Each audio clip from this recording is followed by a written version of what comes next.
Hello and welcome to the Film Ireland podcast. I'm Gemma Macfarlane and I'm chatting with Andrew Legge about his found footage sci-fi LOLA.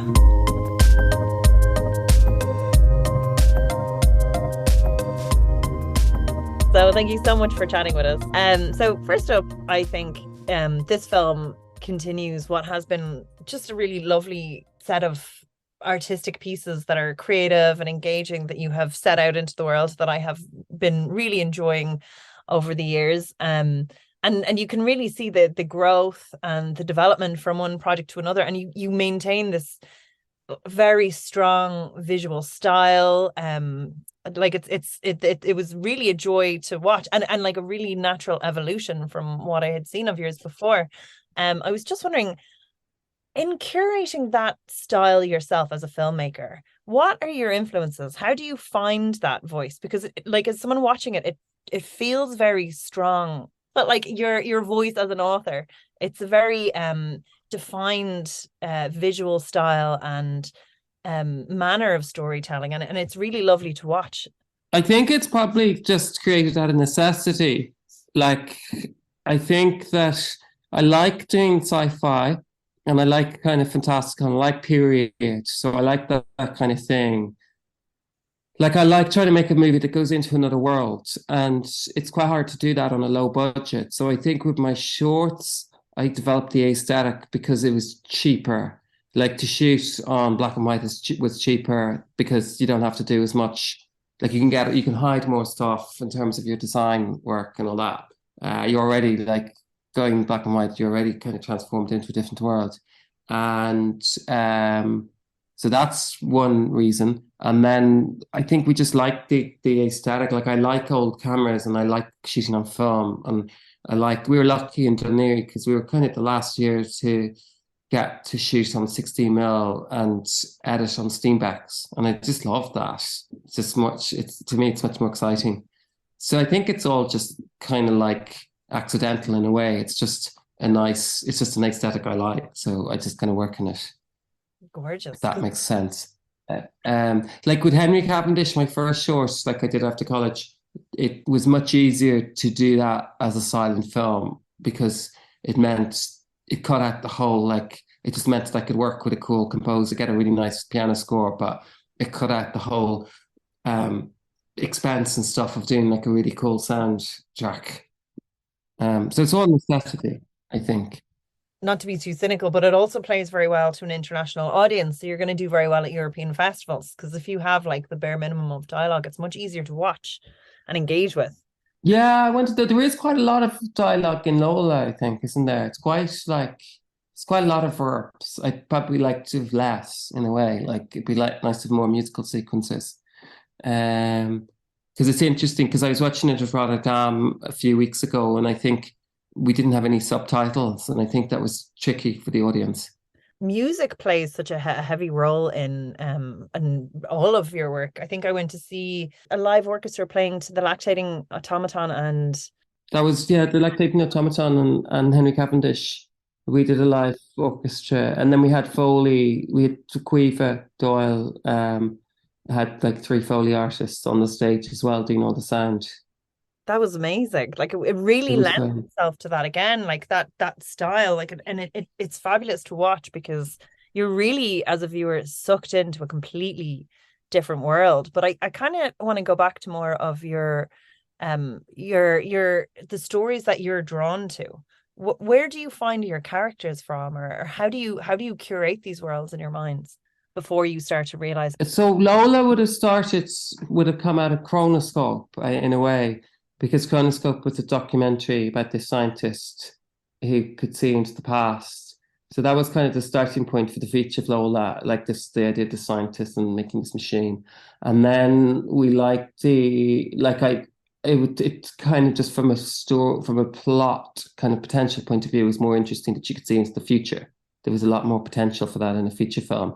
So I think her character kind of arrived first. The idea of this woman seeing into making a machine into the future, and then I think the sisters came a little later on. Like, the idea that she had a sister, and then the idea that they had two kind of ultimately opposing views of how they used the machine.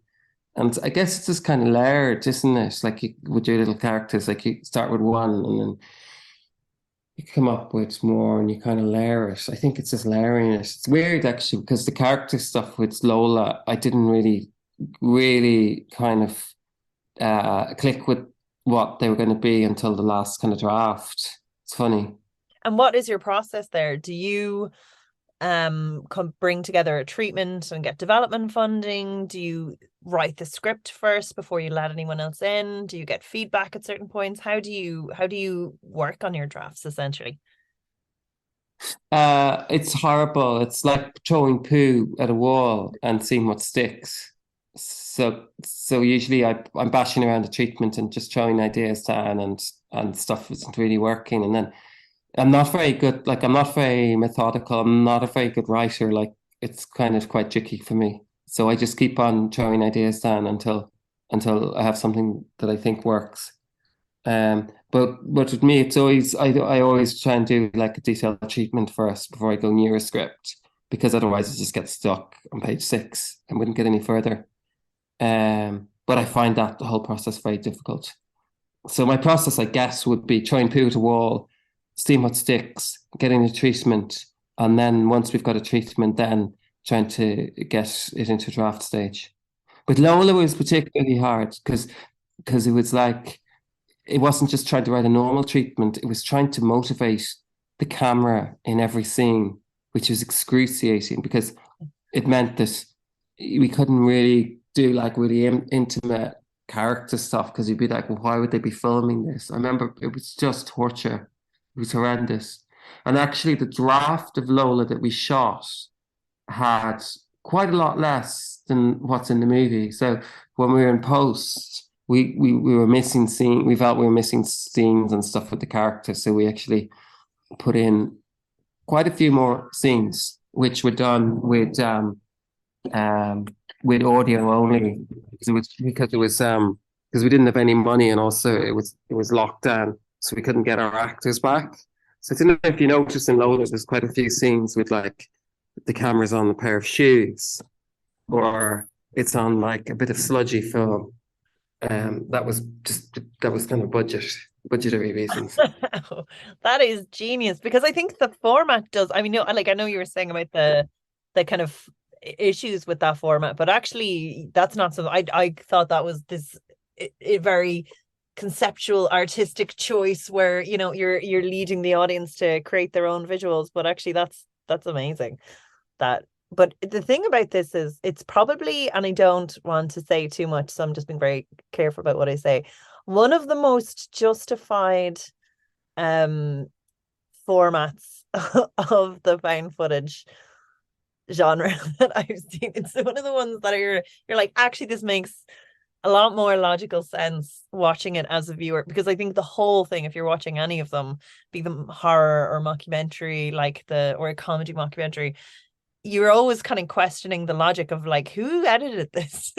And actually it's a really nice sort of uh yeah, logic to it, that it works really well. And even the justification of, these are two sisters who are kind of compiling footage throughout the film, and you do see that, and you see them holding the footage. It's very like the logic is sounder than I've ever seen it, so Oh, you did that's a really good. good job. That's quite good to hear because we were always struggling with that. Like there are scenes in it that I watch. I go, really? Would she be filming that? Particularly towards the end of the movie. Um, but it's good that you get that, yeah, because there is a reason. Like you couldn't tell it in any other way Yeah. because of the kind of reveal in it. And I also think like what you've done is create a really interesting world with complex time travel style logic, and then the richness of the characters. You're sort of swept up in the story as a viewer anyway, which is hard enough to do, again, with the constraints of like that logic. Like I found myself swept up in it so much that I wasn't questioning logic as much as I would in something maybe that I wasn't as emotionally invested in, which was a really That's good really balance. that's great. That's great. I mean, the other thing that we had in our favor is she was also able to, because it's obviously assembled together from her own footage, but she was also able to go to newsreels and butcher them, splice them up. So that helped us a lot because it got us out of the first person thing that you would have in a normal found footage, like say Cloverfield, where it's just always with the character. We could go into kind of like the voice of God in a way by her just getting the pathe, you know, like the stuff when they're arrested and stuff. That's all like kind of pathe stuff. So that was helpful. And it was great for the visual storytelling nature of it, but it really worked again because it's happening in such a kind of pivotal time. So the this film does an amazing job of structuring all these kind of very personal elements and these bigger moments of history, and then this sort of uh like it's set around World War II, so they're looking into the future. So we're allowed to say this because this is the premise.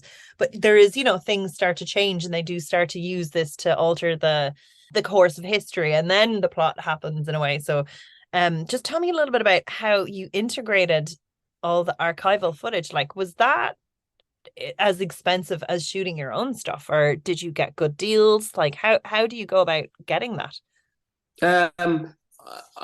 Expense wise, no, because I think because it is expensive, but no way is it as expensive as shooting stuff. Because you, especially when you get archival footage, which is extras and stuff, not extras like crowds, because you would just never, even with a huge budget, I always find big crowd scenes and period films can look a little bit costumey. They never look as real as the real people and their faces and everything. But in terms of the process, what we did was we had our script and then we went into the archive once our script was kind of finished. So this was like kind of in pre-production. And just started going through the archives for each scene where we were going to be using archive with our search parameters and finding the footage. So like for when Hitler visits the lab, it was what we did was we found footage of Hitler in a factory. Like went through like loads and loads of different clips of Hitler. I finally found footage of Hitler coming to look at the Volkswagen factory at a Beetle, and then we shot listed our shots, kind of reverse engineered our shots into the Hitler scene, if that makes sense. So we framed up our shots, set up our whole sequence of shots into so that we'd be able to cut the Hitler stuff into that. If that makes sense.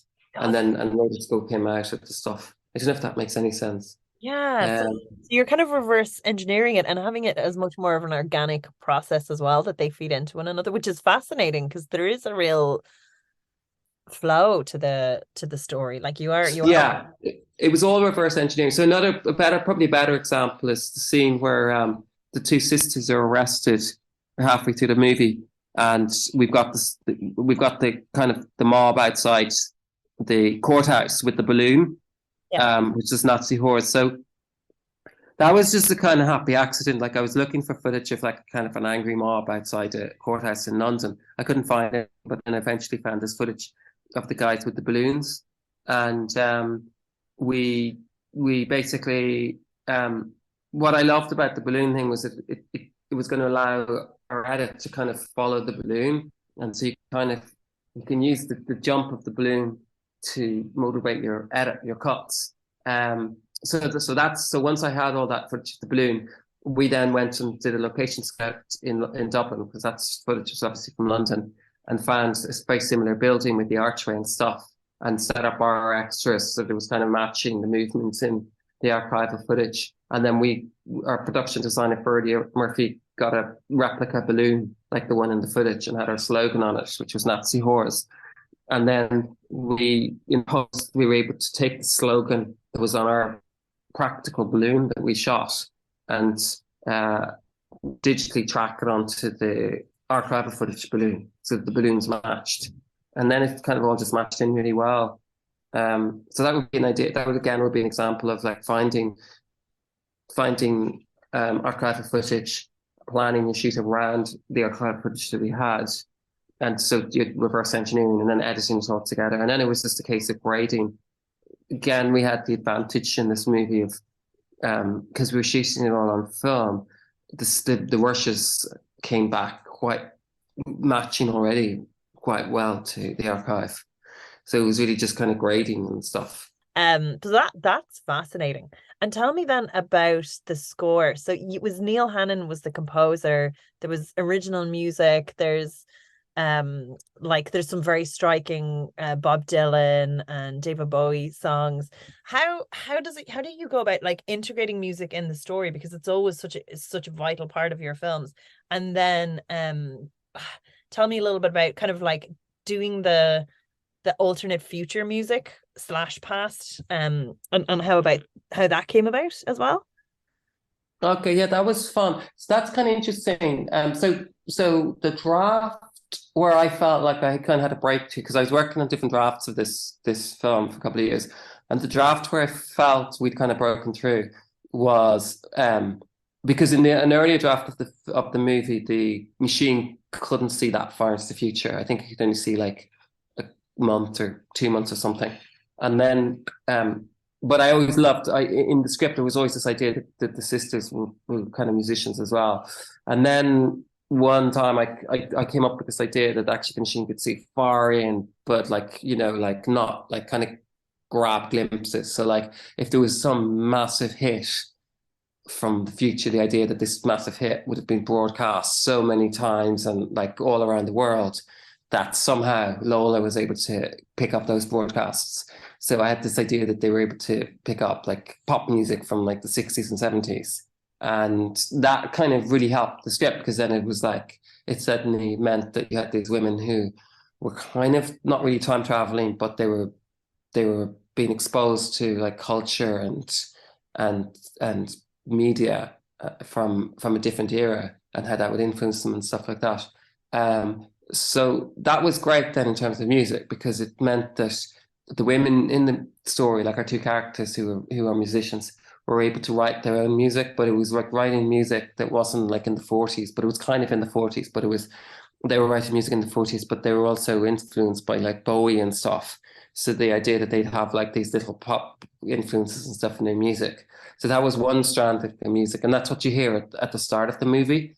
And then the second strand was the idea of music from a future, but it's not our future, because obviously they distort whatever they start changing the future inadvertently, so that creates these new futures. So then we had pop music from parallel universes, and one of the parallel universes is this fascist universe. So the idea that we're getting fascist pop songs.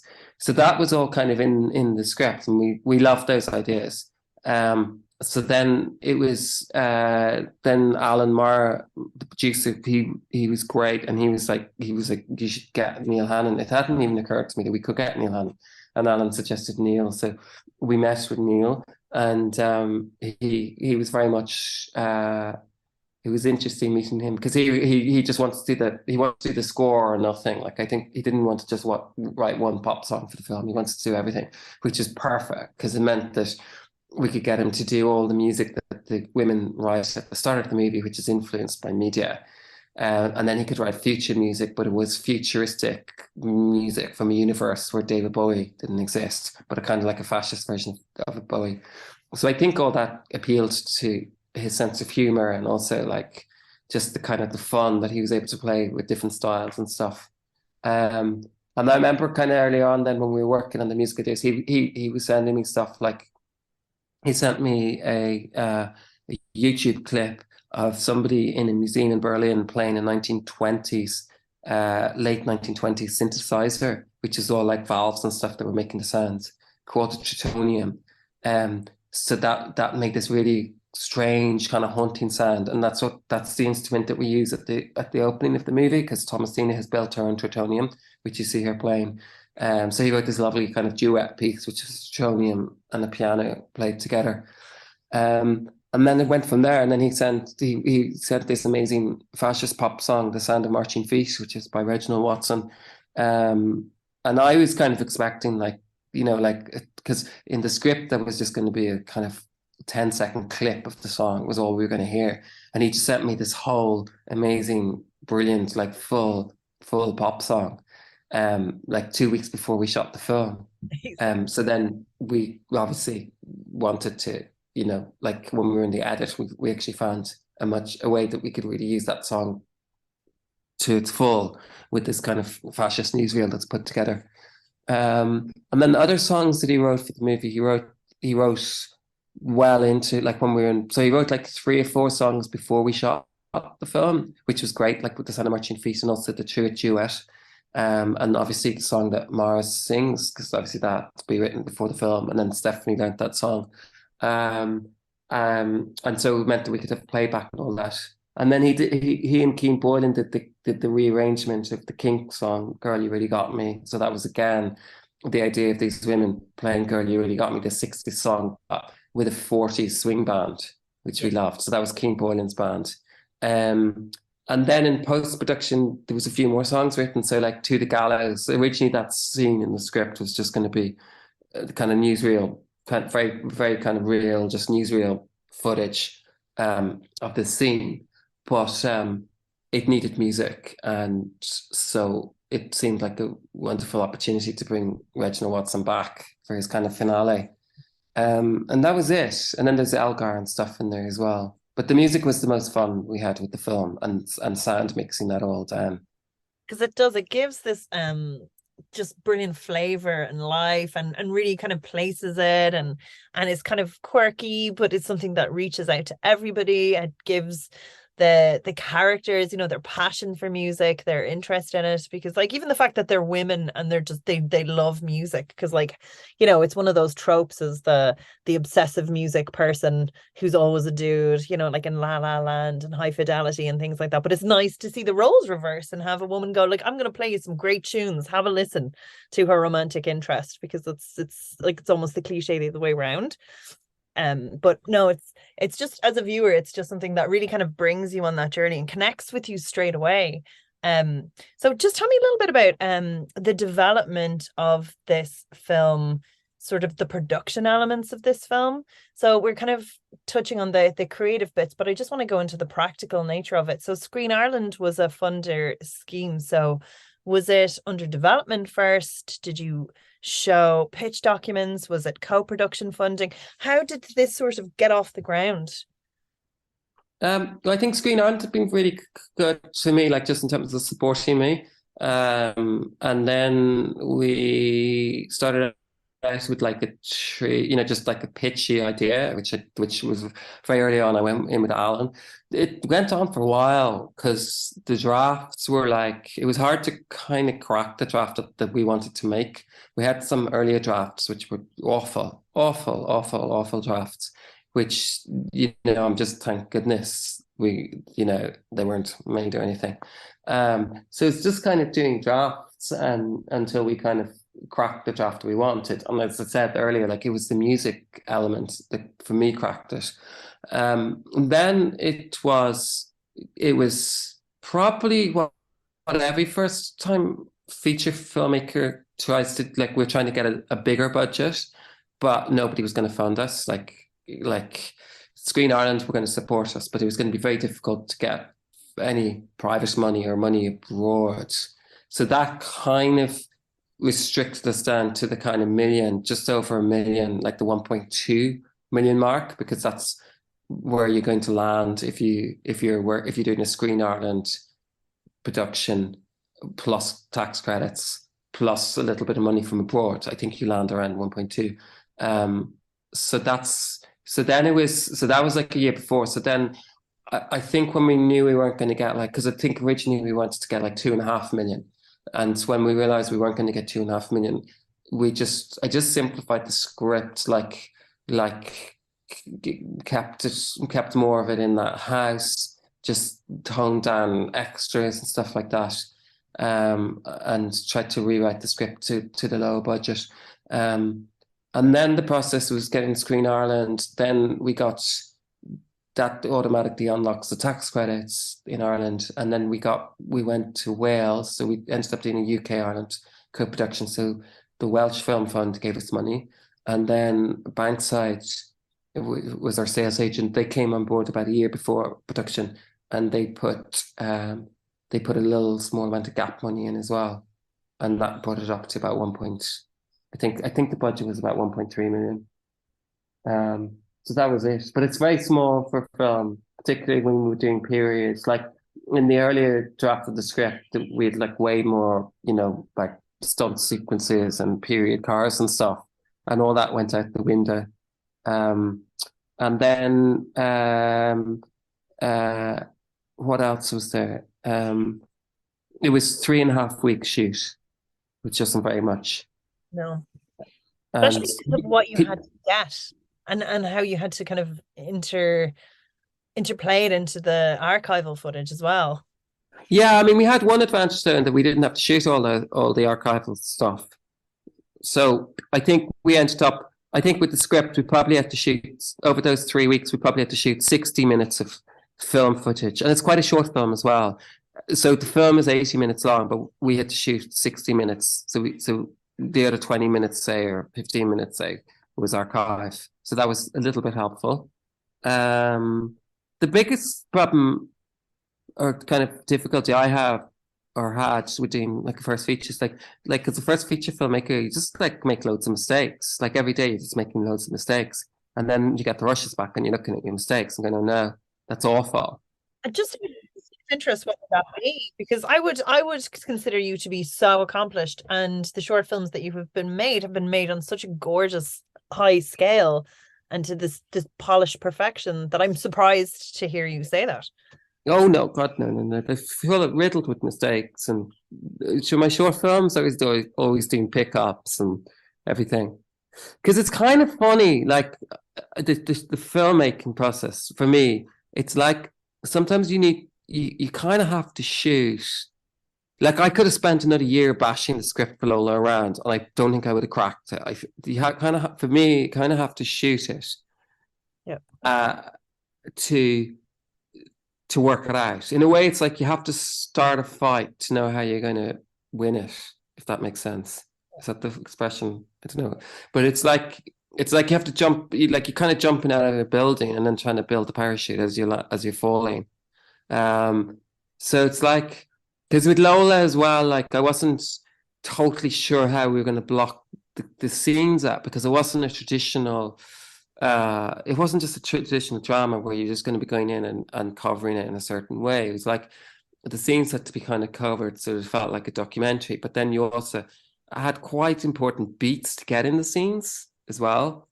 And that was difficult.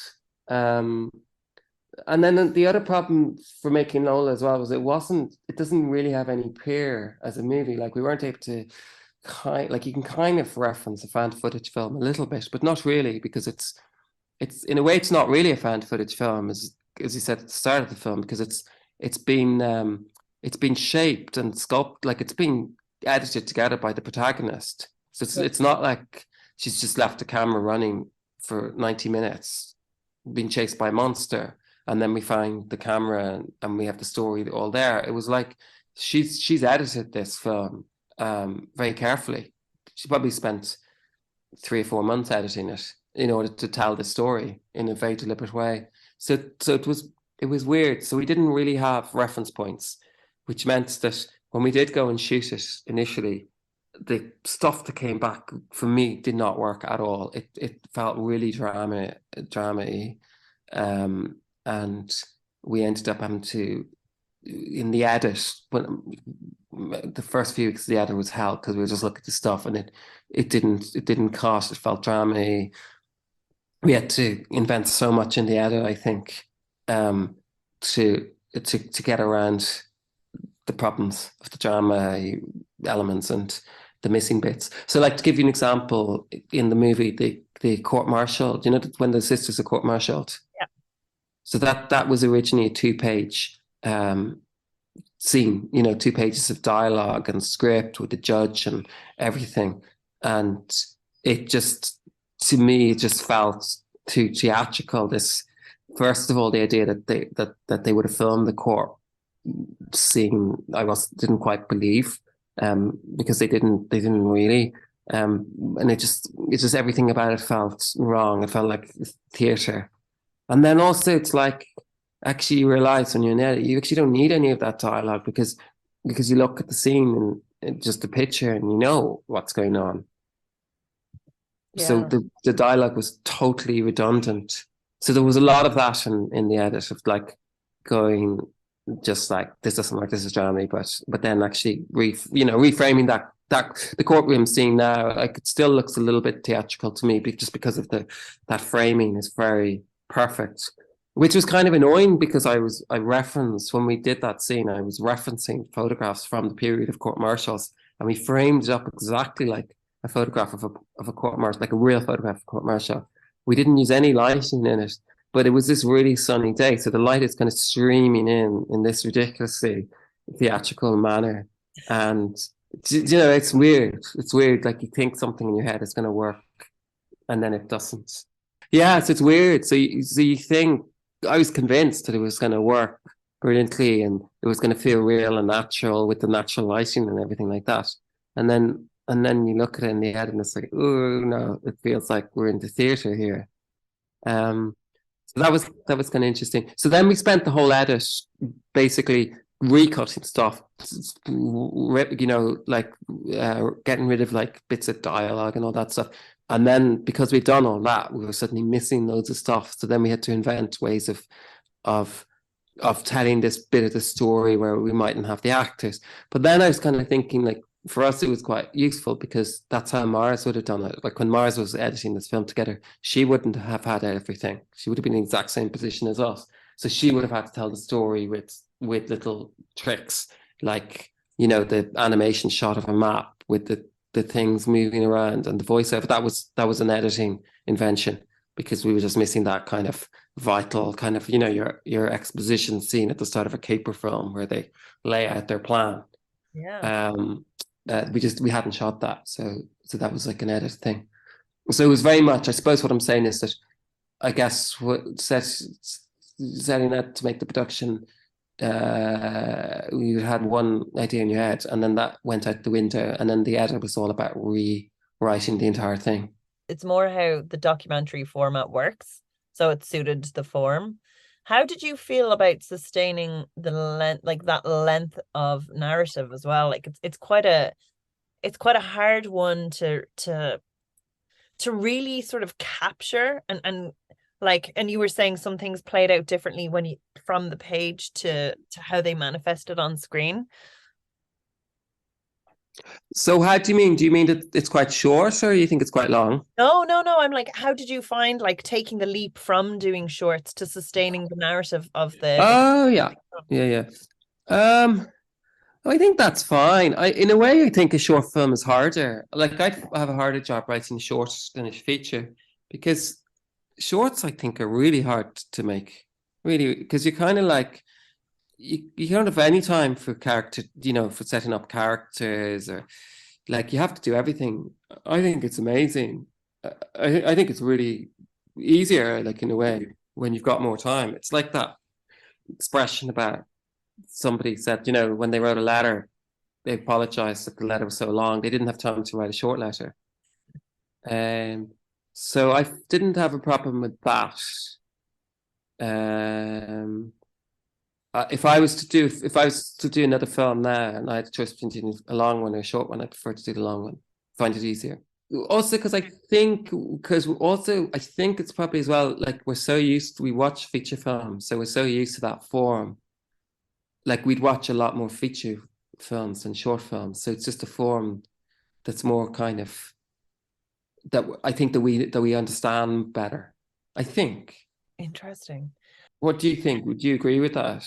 Yeah, I suppose I have never done a long film, and I also think you're right. Like there is no set form for short films. Like you could have it as a two-hander dialogue back and forth. You could have it solely visual. You could like it's just it's so up in the air but it is much harder to get an idea across. And like that as well, like it's easier but you also have to put all the setup into like, doing the sets, getting everything there, but it's just being utilized for such a short period of time. Yep. Yeah, totally. I remember thinking that with like Henry Cavendish, because we had loads of costume changes and everything, and I was thinking, God, like we've got like our costume, like our whole wardrobe was almost as big as a wardrobe on a feature set. It was massive. Like we had this whole room full of things. So suddenly that you're just there, like you have it all. Yeah, exactly. You have everything in place. You've built everything, and then but you only do it for like 6 days. We used to work in film base, myself and Stephen, the editor of Film Ireland now. And there was a poster for Henry Cavendish in film base. Mm. It was so fabulous and it was so well put together. But like that as well, I suppose, yeah, the it isn't it like that one. It was the silent film element, but like again, a classic nod back to important things of history. How do you feel like the response is to taking things that are historically of note? Do you know, like a movie style, like that silent era, or going back to actual history like chronoscope, like the feedback, because you have people that are so passionate about it, they'd be like, oh, they wouldn't have done that, like that know so much about it and that are so protective and careful about it, or would people, are they mostly grateful that you've tipped your hat to it? Henry Cavendish was really David Robinson. He's a world kind of expert on Chaplin, and he was the director of the Pordenone Silent Film Festival. He's a huge fan of Henry Cavendish. He loved it passionately, really passionately. Um, and I remember he didn't like Chronoscope at all. But the fact that he told you that as well, you didn't Oh, have. well, I like that. It's good when people do that. But the reason he didn't like Chronoscope was because he didn't believe it. I think he believed Henry. Like I think Henry was. Yeah, I think a couple of the film history. I think they thought the sound was too bad in Chronoscope. They pointed out that actually people were able to record really good quality sound in the 1930s and 40s, and we totally had this really like crunchy sound, and they didn't like that.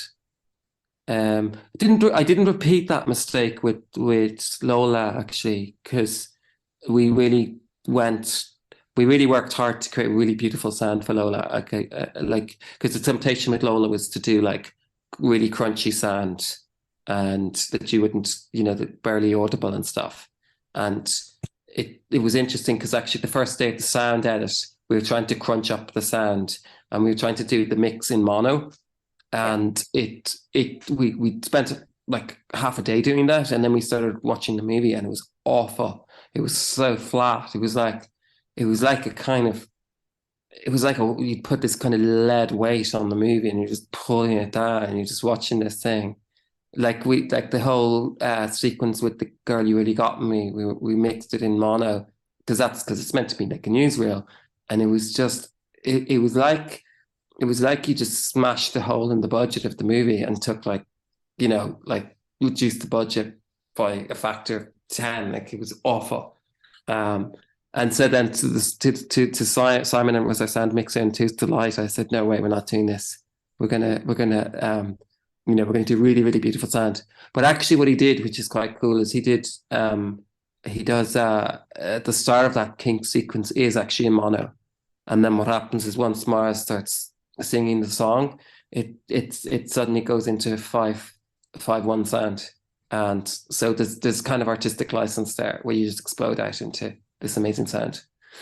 But that's a tangent. So going back to the guys, yeah. So I'd say like the purists would probably hate Lowell. I think they liked Henry Cavendish because it was very in its style. It was just, this is a silent film. And it was kind of made, like we didn't move the camera at all. Like we were kind of going for this very like traditional kind of thing. So they like that. I'd say they'd probably hate Lola because we do break rules a lot in Lola and stuff. I don't know. We'll see. Yeah, so that's the audience will tell, because it is fabulous that, but you are existing in this kind of alternate universe, which I think you are allowed, and music plays such a pivotal point of it, and they're avid inventors, so you don't have to go into the logistics. So I'd say there's plenty to be forgiven. Tell me about the edit process then. So it sounds like it was a lot more lengthy than if this was a standard just shooting plop together. Oh my God, it was awful. I think poor Colin was like in a trauma. He must have been traumatized by that thing. It started in October, early October, and we edited it till April with like some breaks, like Christmas breaks and stuff. It was awful, and I think in the schedule it was like going to be an 8-week edit. We were expecting to have like people expecting a cut by Christmas, but the reality was by Christmas we had this awful cut that was so bad that when I watched it I'd get nausea and have to hide behind the sofa in the edit room. It's awful. And then we did loads of little pickups like on my Bolex. What was great actually was because we shot this film on my Bolex. I had my Bolex and I could just go out and grab stuff like the scene with the maps, or like we did some extra stuff with Rory.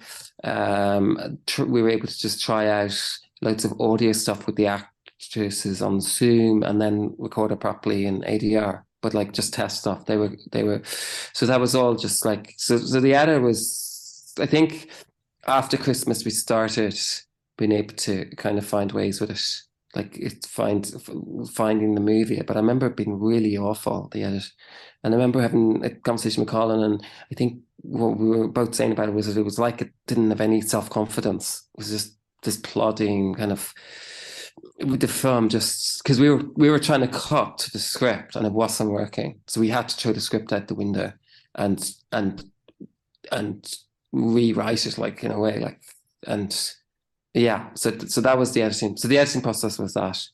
And then the editing process was also a lot of, like, we'd done a lot of archive research before we shot the film, but we were still like, until probably the day before we locked the cut in April, we were still like going through archives and talking to Steve, our archive researcher, and Colin and I were both going on to AP and trying to find shots to put into the movie.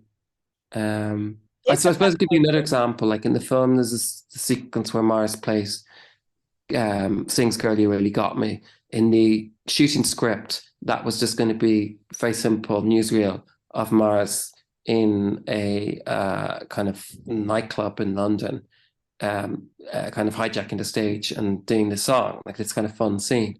And then this kind of, and everyone dances and the band join in and you've this kind of dancing. So that was the shooting script. And we basically shot that scene with them all having this kind of dance. But the problem is it's like 15 extras was all we could afford. You're in a small location and stuff. There's only so many angles we could do because it's meant to be newsreel. So when we cut that together initially, it's like this 4-minute scene of them just dancing and singing "You Really Got Me." And after 2 minutes, it's just, you just want to get out of there. It's like, it just goes, the scene, it's a great song and stuff, but it goes flat. So in the edit, we came out, and this was in the script, the idea that this song becomes a kind of anthem, like the Mars sings a song in the club, it's on a newsreel, and then people see it on the newsreel and it becomes this kind of like anthem of the era, like everyone is singing "Girl, You Really Got Me," and it defines the age. So that was like always the idea in the script, but it was how to present that. So then we were in the edit and we cut the scene, and we then did the whole like visual thing where the song "You Really Got Me" becomes a slogan of the time, and we manipulated like the footage, it's on the bus and it's on the billboards, and there's like the Winston Churchill kind of pointing with "You Really Got Me." So that was something that we created in the edit. That's amazing, because those and the thing that you were describing as well before with the animation, like they're the things that really give this film like a good solid pacing and keeps it like visually engaging and kind of gets that kind of like modern desire for something happening on screen all the time. Exactly. But exactly. like it gives like a kind of power and oomph to the story, that you're not kind of like dragged down into these scenes. So that's amazing that you found that, because like that was one of my favorite pieces, like or those elements of the thing, because you're just entertained the whole way. There's always something happening. Yeah, exactly. And that was something I discovered as well. I remember thinking in the edit, like you go out and you do like a pickup and you get some shots, like I don't know, like the shots of my little girl. So those two girls in my film are my girls. So you get loads of footage of those, and you'd find that the edit just swallows up your shots. Like, so you might spend a weekend and you might come back with 4 or 5 shots, and you stick them, and that was what was wonderful, was the pickups. I could do these with my kids on the Bolex and stuff, and then I developed the footage at home in the bathtub, and then I stick it into an envelope and post it to CineLab, and we get this, they'd scan it and we get the rushes back. So that was the process. It was very nice. And then we get this stuff, this lovely like home processed film look, and we'd stick it into the edit. And it was mad, yeah, because you get like 10 like cool little shots, and then they just get swallowed up into the edit, into the movie. And they'd improve that scene, that sequence that you're working on a little bit, but then you'd still have like, another 60 minutes of scenes that needed more shots, and that they just swallow it. I always thought of it as like this kind of beast just swallowing up these shots, because some of the shots in the film you'd only get like 3 or 4 seconds out of them, and then you need to move on, you need to cut, you need to move on. So it was like that. It was like this hungry monster just eating up the shots. That's fascinating. Like, it's amazing to learn this much about your process as well, because when something is on screen, and to hear about the existential crises that were happening behind the scenes, because like what we watched, or what we will get to watch, is so polished and fabulous and big and feels so enormous that it's wondering, just out of interest, if Alan had come back in April and said, oh my God, I found a couple of 100,000 in Finland, there, we've a check here, would you have, at that point, with all those little bits in there, and actually probably you were benefited hugely from the fact that the edit process took so long, would you do anything differently? Yeah, that's a good question. I think that the end sequence, for me, there's always like, I don't know if you agree with this. Do you know the scene when Hitler comes, and then there's kind of the explosion and all that, and then there's the Mars. I'm not going to give away too much of the plot here, but do you know what happens with Mars and everything? That scene, I think, to me, there's beats missing there, and that's something that would have been nice to, just like what happens to Hitler. I had this whole scene like that I want to do with Hitler gets kind of scrambled out of the building and put into a Cougar wagon, and Mars, just the beats of what she's doing and her being caught and stuff. I think that feels a little rushed to me, that sequence. And I think so that was something. And I think also, just from clarity, what do you think? Would you agree with that? I'd like, there's so much happening, and I'm kind of like focusing on the sisters, the relationship, what's going to happen, how do you come back from, like all those elements that I'm probably distracted, wrapped up in that as someone who watched for the first time. But like, that's good. Other stuff, yeah, I probably would have liked to, if I got doing pickups at that stage, we would have liked to get more with the women. But the problem was that I think everyone was a bit exhausted. I'd say Colin was like, I think had enough. And also he was going on to Asia at that point. So if we had got a magic check, we would have lost our editor, and I wouldn't have liked to got somebody else, because I think he was brilliant. So we'd have then had to wait for him to do Asia, and then so it would have been like downing tools for 6 months. So I don't know. I think in a way, like, it's that thing, you just at that stage, you're just kind of abandoning your movie. Yeah, that's always the case. Everyone, I'd say, feels like that. Like, we just know I have to drop tools now and move on to the next thing. But that is amazing. Thank you so much for chatting with us. No, listen, thank you so much. Fabulous. Thank you so much. Okay. Cheers. Super, thanks. Thank you. Thanks.